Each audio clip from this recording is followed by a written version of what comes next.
చెప్పు సుధా, ఎందుకు ఏడుస్తున్నావు? అసలు ఏం జరిగింది సుధా? అలా మాట్లాడినంటే ఎలా? ఆరోగ్యం బాగాలేదా? నాకు మనసులో చాలా గాబరాగా ఉంది. చెప్పవే నాకు, అసలు సంగతేంటి? అతను కాంతం గారి అల్లుడు నన్ను తప్పుడు దృష్టితో చూస్తున్నాడు.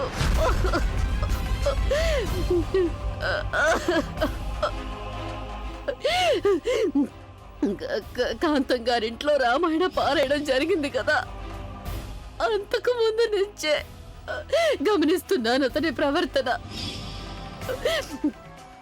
కారణం లేకుండానే నా చేయి తాకేవాడు. సుధా,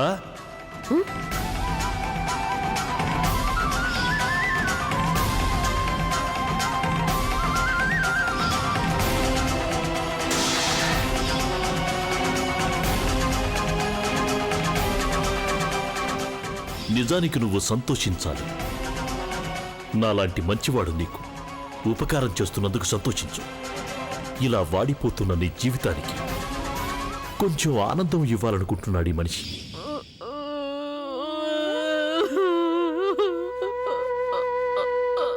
కాంతమ్మ గారి అల్లుడు ఇంతటి నీచమైన మనిషా?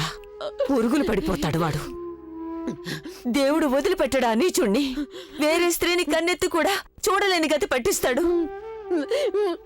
అయినా సుధా, ఇదంతా నాకు ముందే ఎందుకు చెప్పలేదు?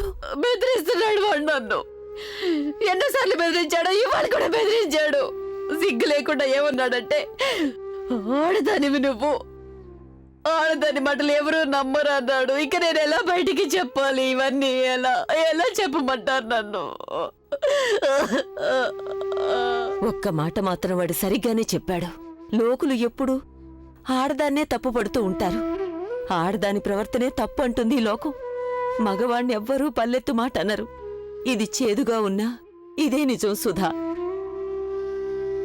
నువ్వొక వితంతువి, చాలా చిన్న వయసులోనే నీ భర్తను పోగొట్టుకున్న దానివి. ఈ లోకులు నోటికొచ్చినట్టు మాట్లాడతారు.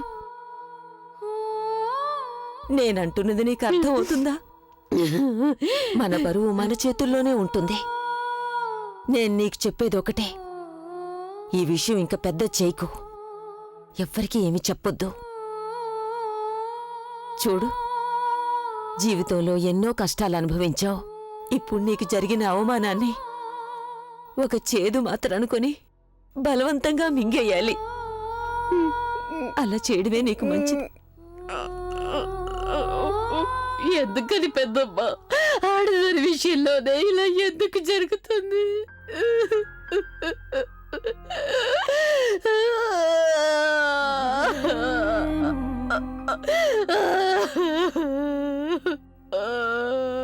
సుధా గారు, ఊరుకో సుధా.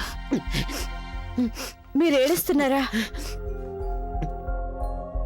సుధా గారు, సంగతి ఏంటో కొంచెం చెప్పండి. ఏదో జరిగి ఉంటుంది. బహుశా ఆ విషయంలో నేను మీకు సాయం చేయగలనేమో.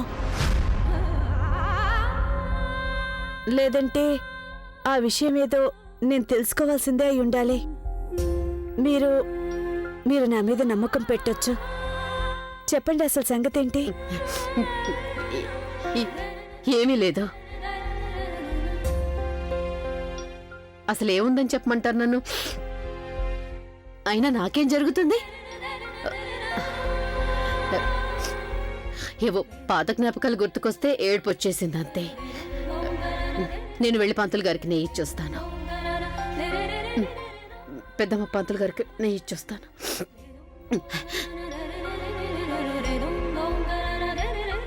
ఏదో పెద్ద విషయమే జరుగుంటుంది. అందుకే సుధా గారు బాధపడుతున్నట్టున్నారు. ఏదో ఉంది, నాకు చెప్పకుండా దాస్తున్నారు.